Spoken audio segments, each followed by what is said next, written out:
the launch date of the Galaxy S21 Fan Edition has been revealed, along with the color options and the camera specs. The specs of the Galaxy A82 was also leaked, and it might not use the same pop-up camera as the Galaxy A80. Subscribe and hit the bell icon to get more tech videos. Samsung has taken back its spot as the #1 smartphone manufacturer in the world from Apple. Apple took the #1 spot from Samsung in the fourth quarter of 2020, thanks to the iPhone 12 series performing really well in sales. Samsung knew this, so they launched the S21 series 1 month earlier than usual. And it worked. The S21 series is selling really well and has helped Samsung reclaim the #1 spot from Apple. Thanks to the roadmap that was leaked by Evan Blass, we know that Samsung plans to launch the S21 Fan Edition on the 19th of August. The device is going to be available in 5 colors: silver, pink, violet, white, and light green. According to a report from the guys at Galaxy Club,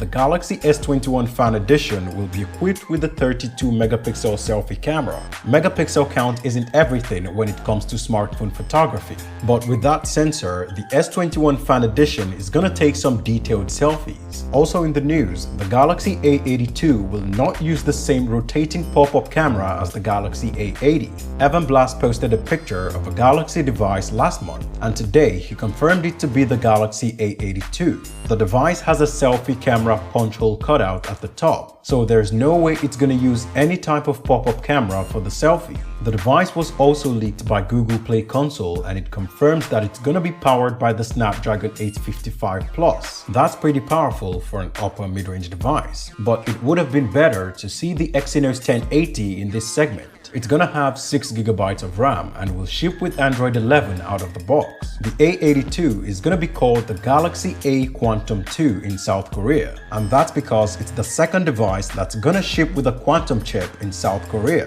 The Quantum chip is a next-level security chip that generates random numbers for additional security. But the chip is only gonna be used on the South Korean variant of the Galaxy A82, so the rest of the world is not gonna experience this next-level security. Anyway, that's all for me in this video. Thanks for watching, guys. See you in the next one.